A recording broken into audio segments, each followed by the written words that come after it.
Salut les coureurs, salut les triathlètes. Vous avez préparé une course pendant des mois. 6 mois peut-être, un Ironman, voire même un marathon, parce que moi quand je prépare des marathons, je m'y prends longtemps à l'avance.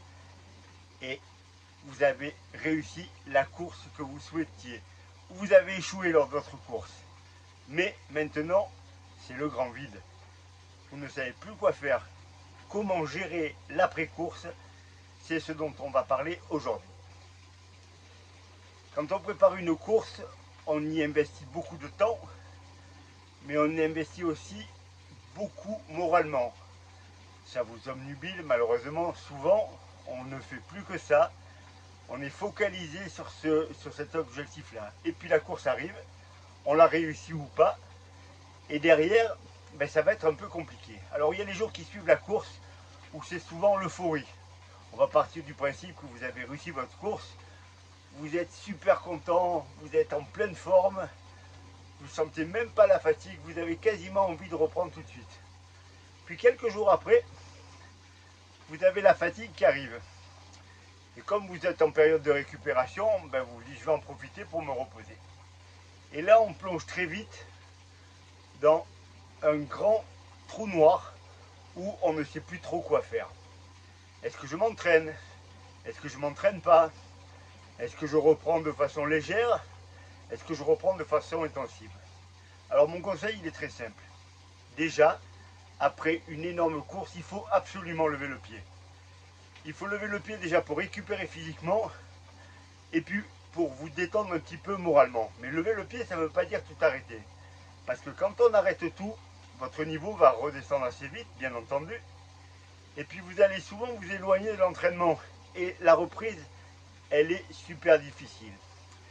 Pour éviter cela, moi j'ai un principe très simple, c'est que j'ai toujours une course d'avance. C'est-à-dire que quand je prépare une course, je me dis celle d'après, ça sera celle-là. Et dans ma tête, ça reste inscrit. C'est-à-dire par exemple, là je vais préparer le marathon de Valencia. Il est dans très longtemps, mais c'est pas grave, puisque je sais que je me dirige vers cela. Mais je suis déjà en train de penser au marathon de 2024. En me disant peut-être tu pourrais aller à Barcelone, peut-être tu pourrais aller à Paris. Ça veut dire que quand je vais finir mon marathon de Valencia, j'aurai déjà ça en tête. Et donc, que je me repose ou que je ne me repose pas, j'ai déjà un nouveau but. Quand vous n'avez pas de but, alors encore plus quand vous êtes débutant, vous avez tendance à couper.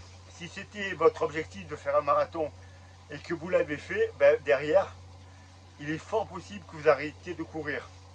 Donc surtout ne faites pas ça. Vous avez travaillé pendant des mois pour atteindre un certain niveau, ne perdez pas tout. Prenez-vous une semaine où vous coupez vraiment pour vous reposer et ensuite vous reprenez l'entraînement.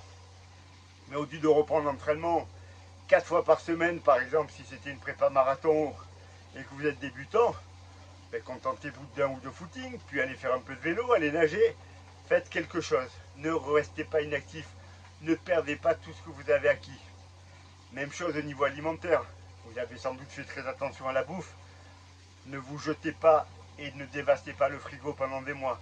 Accordez-vous une semaine complète, vous allez vous faire plaisir et ensuite vous reprenez une alimentation équilibrée. Mais comme il n'y a pas de course dans l'immédiat, rien ne vous empêche le week-end de vous faire plaisir et de manger correctement. Après, il y a un autre type de coureur qui ne veut surtout pas s'arrêter. C'est-à-dire, vous avez fait votre course, votre Ironman, votre marathon, votre ultra trail, et quand c'est fini, vous avez tellement peur de perdre votre niveau que vous voulez à tout prix enchaîner très vite. Je fais partie de ces gens-là. C'est pour ça que j'enchaîne souvent des marathons. Un peu par obligation, parce que les dates des fois se chevauchent, mais aussi parce que je sais, plus je vieillis, moins j'ai envie de ralentir l'allure, parce que j'ai toujours peur de ne pas revenir à mon niveau. Là, cette année, la blessure m'a obligé à lever vraiment le pied. Et là, je sais que je galère à revenir.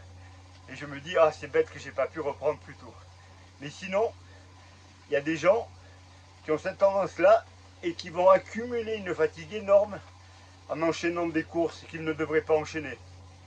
On n'enchaîne pas 2 Ironman, on n'enchaîne pas des ultras tous les week-ends. C'est pas une bonne idée. On peut enchaîner 2 objectifs, mais ça c'est prévu à l'avance. Mais à la sortie d'une grosse course, on ne repart pas tout de suite vers un gros objectif sans période d'entraînement léger, au moins mentalement.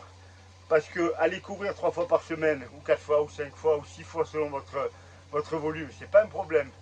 Mais faire des séances, c'est pas la même chose. Donc moi, ce que je conseille vraiment, c'est quand vous avez terminé votre course, voire même avant, vous prévoyez déjà la suite. Et quand vous avez prévu la suite, eh ben vous faites un rétro-planning juste à cette course-là.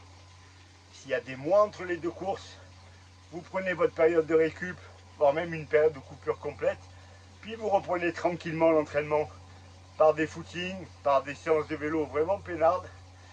Et puis quand vous êtes à 3 mois, 4 mois, 6 mois de l'objectif, et là on remet en place l'entraînement.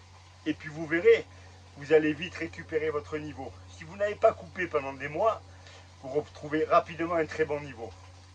Moi je considère souvent que quand on s'arrête vraiment, il faut le double du temps pour revenir à un niveau correct. C'est-à-dire si vous avez coupé 3 semaines, comptez 6 semaines pour retrouver un bon niveau.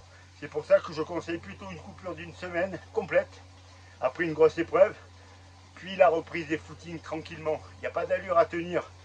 Vous courez au plaisir. Si vous allez faire du vélo, vous roulez avec les potes, vous discutez.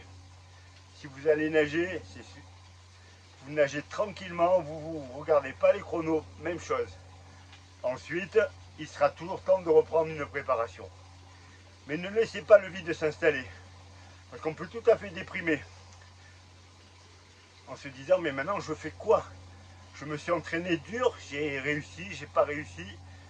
Mais maintenant je fais quoi? J'ai plus envie de rien faire. Ça sert à rien. Ou je vais peut-être jamais retrouver mon niveau. Prévoyez une course. Prévoyez des entraînements. Mais ne vous prenez pas la tête par contre. Prenez le temps de récupérer mentalement. Une prépa, ça fatigue.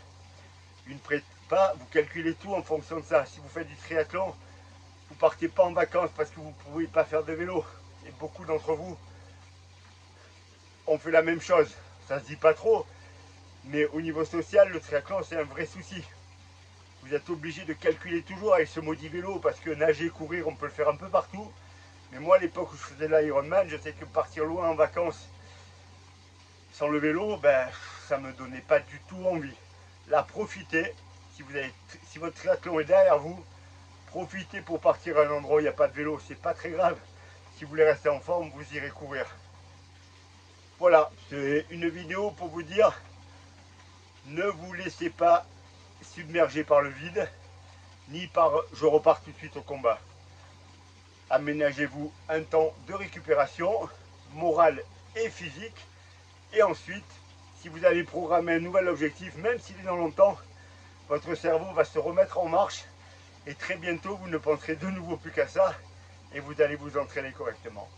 Voilà les coureurs, voilà les triathlètes. Je vous dis bon entraînement à tous. Récupérez bien si votre course est passée. Et pour les autres, finissez la prépa comme il faut. À très bientôt.